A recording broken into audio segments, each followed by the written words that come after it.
6% of 10 billion is maybe 6 million only, if I'm not wrong. So if we ask the Senate today to stop sending development funds to some counties, will I be wrong? No, because there is no development. There is none. Even let us look at Kisii.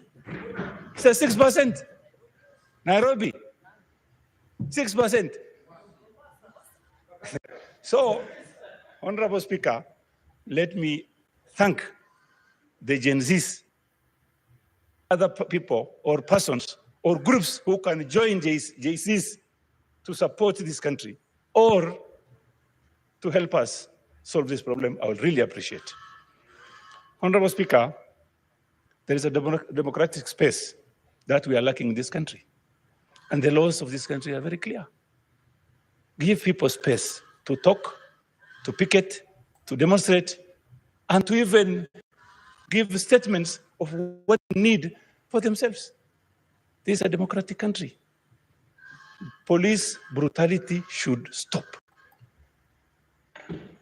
Reverend Njoya was beaten in front of this parliament, I don't know like what, in 1996, I think. And in 2024, the same thing is happening. When is this going to stop? The IG should resign. That is point number one. On corruption,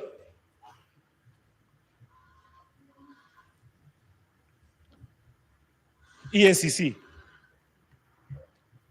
Honorable Speaker, if you report something today to EACC, after 1 hour, somebody will call you from Marsabit and say, oh, did you go to EACC? What did you report there? How would this person know? 500 kilometers from Marsabit. It's definitely somebody who is in that office leaking that information. Well, if you ask me today, it should be disbanded like yesterday, not today. Honorable Speaker, we are seeking solutions here. And this is what JZs want. That is what they're asking for. We stop our excesses. What is wrong if the president today says, ministers, why don't you sack them? Let them go home. There are other people, Kenyans, who can do the same job effectively and efficiently. Futa wakasi, sack them. The other day you heard about fertilizers. That man is still in office. Cooking oil. The CS is still in office. And the president is aware.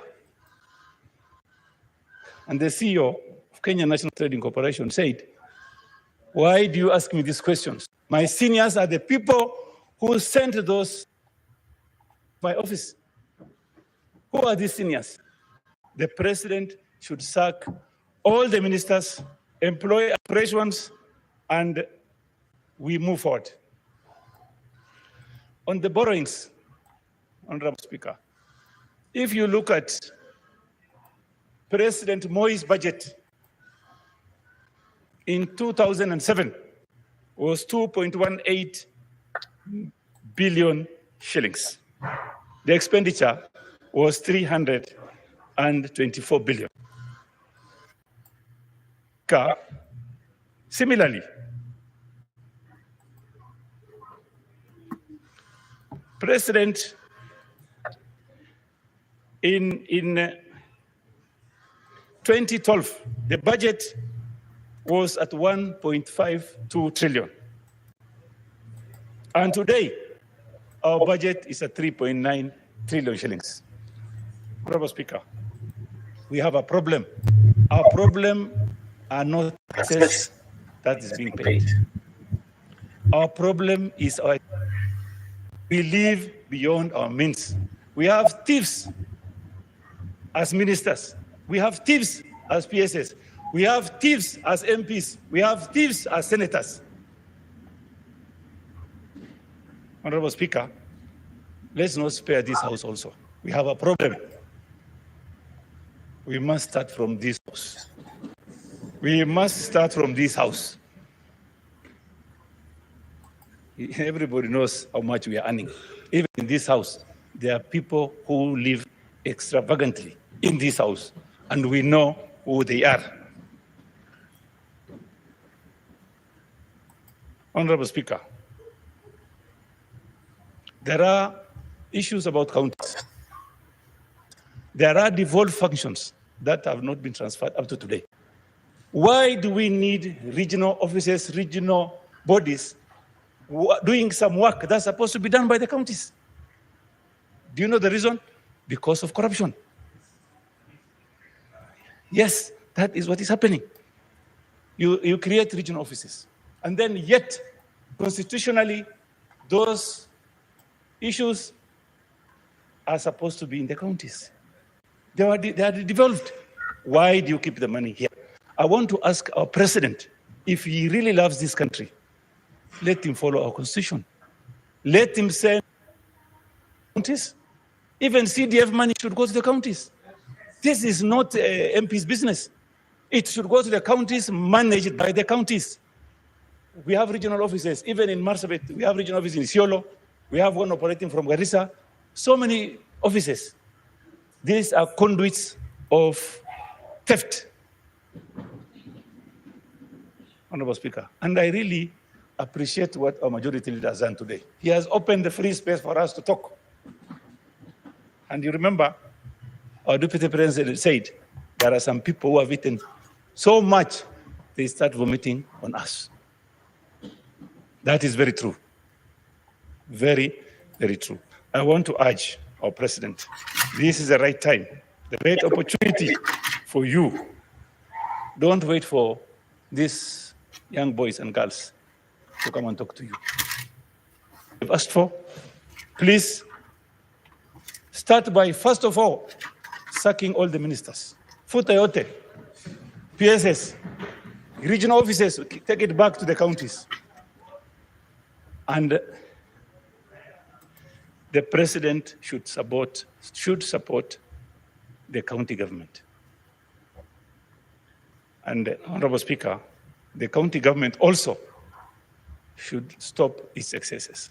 What I would urge this House to do is to visit counties so that the employment programs and the development programs, and then we come up with a law that will curtail theft in those counties. About 2 months ago, yes, your Honorable Speaker, Governor for Marsabit was brought before EACC. And 2 months since then, they are bragging around Nairobi area saying, kwani EACC ko, what can be done to us? There is nothing that can be done. Oh, we are dying. We sit in his helicopter, we take photos with him. Who will touch us? I want to ask the president, please, don't dine.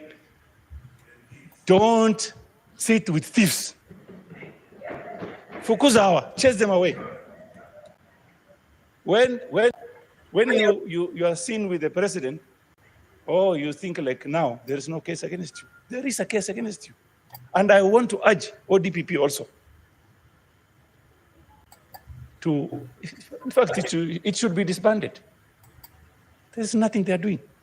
Like I think Honorable Khalwale has said, they select who to prosecute, who to take to court, and who not to take to court, depending on which party you come from or where you come from.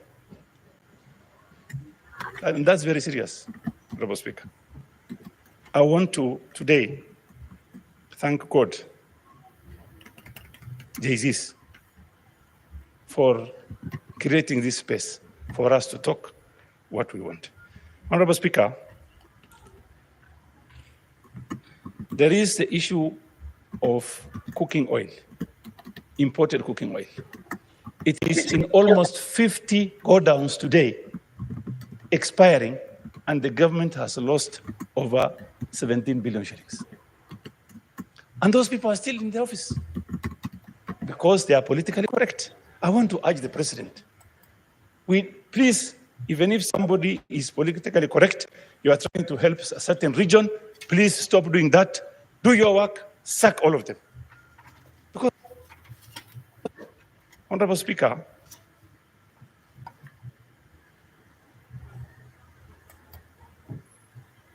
I want to ask our majority leader and minority leader to think about what we are going to do in order to handle issues in the county governments. Because the problem starts with the counties. Every Gen Z comes from a county. Honorable Speaker, if you go to a county, your county today, you will find foreigners, people from I don't know where, work in those counties. If these JCs are allowed to work in their counties, do you think we have this kind of a problem? No, we don't have. But they cannot work. Only the family, close relatives, even those contracts. And don't you think the president is not aware? He's aware. We normally send him texts telling him this and this is happening in our counties. So he should take charge. The monies that are going to the counties are the monies that are from taxpayers' money. They are not, that doesn't belong to the counties. No, it doesn't belong to the governor. The governor sits in Nairobi and then controls monies in either Wajir, Marsabit, Isiolo, Samburu. Why is this happening? What business do you have in Nairobi? It's because you just went there as a governor to steal, but not to work for. Finally, Honorable Speaker, what I want to see from the president, the governors who has cases, who are now being questioned, he should ask them to step aside. And thorough investigation should be started. Honorable Speaker, this House, Senate House, our business mainly is county business. And it is constitutionally mandated to look into any business that are being handled in the counties. Are we doing that? No, not the way we are supposed to do. I will ask these distinguished senators, take time. Let's sit and have a discussion on how to tackle the most problematic counties, starting from the bottom, going up. We can have committees, special committees, send one to Marsabit, send the other one to Kakamega, send another one to Isiolo, another one to Mandera, then you will solve these problems.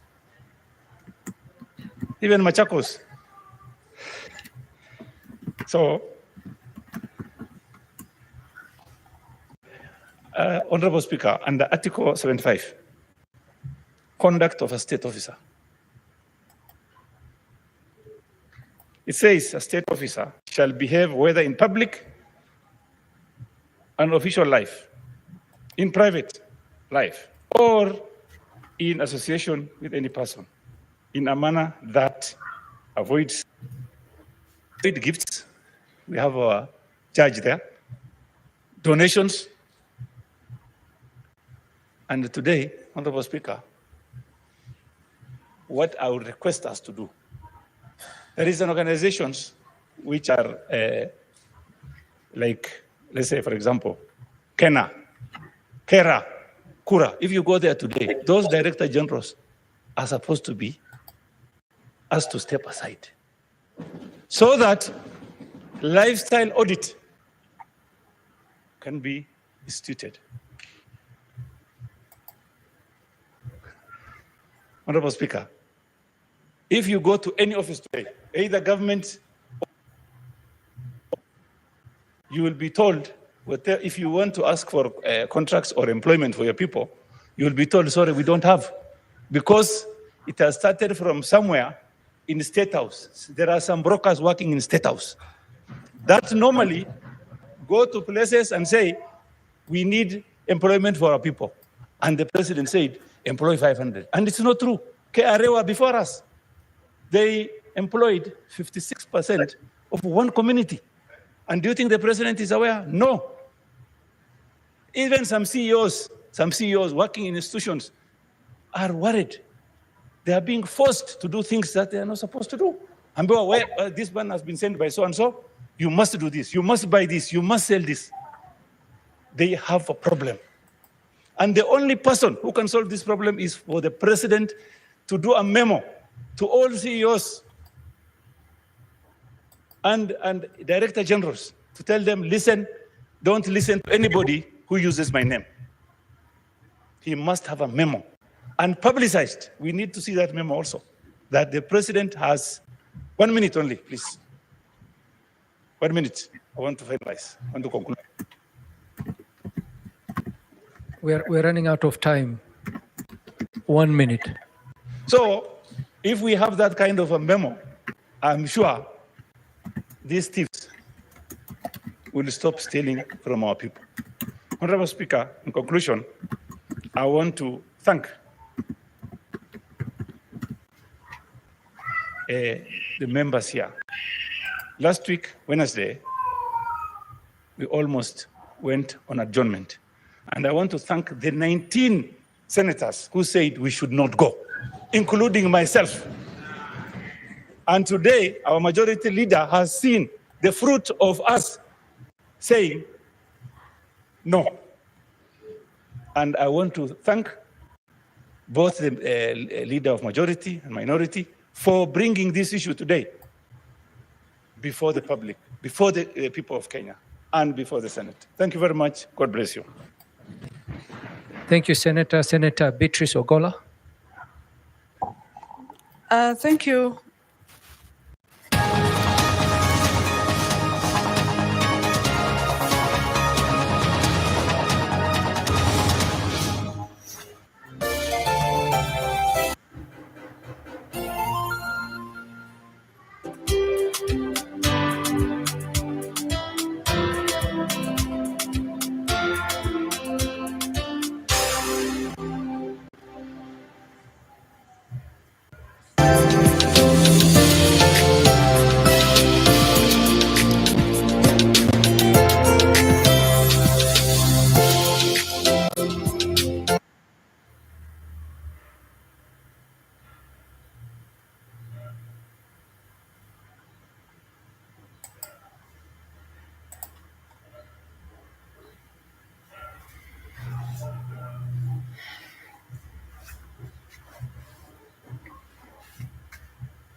Well, a very good morning to you.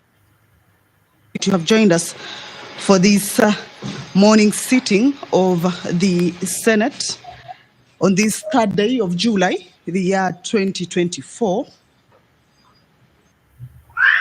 Sitting, a broadcast that is streaming from the Parliament buildings. This is a live broadcast that is brought to you by the Parliament in partnership with the Kenya Broadcasting Corporation. The members of the Senate will this morning consider a motion on the current state of the nation. This is a motion that has been moved by the Senate Majority Leader, Senate Minority Leader. And in this motion, the leaders indicate that the state of the nation at this moment, following the passing of the Finance Bill, National Assembly Bills number 30 of 2024, on the 25th of June, the year 2024, meaning a loss of property that has been occasioned following these protests. Cognizant 115 Article 1B of the Constitution, His Excellency the President of the Republic of Kenya declined to assent to the bill National Assembly with recommendations to delete all clauses of the bill acknowledging that the conversation on the finance bill has triggered the broader important public on the question of the high cost of living juxtaposed against the wasteful expenditure in all public institutions, including Parliament. Further acknowledging the issue raised by the youth and other members of the public to do with corruption, impunity, incompetence, opulent lifestyles of public officers, unemployment, and high cost of living, among other issues bedeviling the economy. The be calling upon the National Assembly to expeditiously consider the presidential memorandum pursuant to Article 115, Subarticle 2A of the Constitution. Number two, the Senate will also be calling upon all government ministries, departments, and agencies and constitutional commissions to put in place austerity measures in undertaking their respective functions. The Senate will also be calling upon the Ethics and Anti-Corruption Commission, the government multi-sector agencies in the governance, justice, law, and order sector to upscale and make concerted efforts to fight corruption. National Police Service will also be called upon to cease abductions, unlawful arrests, extrajudicial killings, and exercise restraint for and unarmed demonstrators. Also, the Senate will be calling for the release of all persons arrested for planning and participating in peaceful demonstrations of the finance bill. The government will also be called to waive hospital bills for persons who have been injured and defray for those who lost their lives during the demonstrations. And finally, with regards to this motion, is that the judiciary will also be called upon to prioritize expedite all court cases relating to the enactment of the finance bill and the resultant demonstrations. This is a motion that comes in the wake of the demonstrations that have been witnessed in the country in the past 2 weeks. Demonstrations that were occasioned by the rejection for the finance bill 2024 as of the public or the young generation had the lawmakers at the National Assembly to reject that particular bill in entirety, and that followed the move by the president to it and refer it back to Parliament. So that is a motion that this morning, as the members convene for this morning sitting, they will be considering it in length. That Honorable Amason Jeffa-Kingi, walking into the chambers, he'll be presiding over this morning's sitting. Allow me to hand you over to this live broadcast brought to you by PBU in partnership with KBC. Good morning. Twakusihi tutazame kwa neema nyingi na baraka sisi watumishi wako ambao umeridhika kutuita kwa nyadhifa za uongozi katika jamhuri hii yetu. Twakuomba tuwajalie pia mambo yote atakayofikishwa mbele yetu kwa njia ya haki na uaminifu, ili kustawisha amani, ufanisi na heri ya nchi yetu na wale ambao haja zao wamezikabidhi mikono.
Clerk, do you have quorum?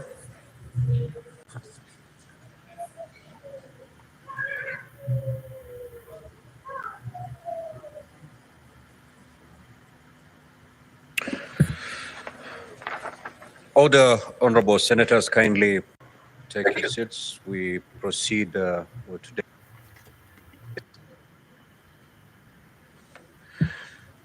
Now, honorable senators, before I call the first order, let me make some few remarks before I call the first order. You are all aware of the happenings that have been taking place in this country. We're all aware that because of the happenings that have been going on,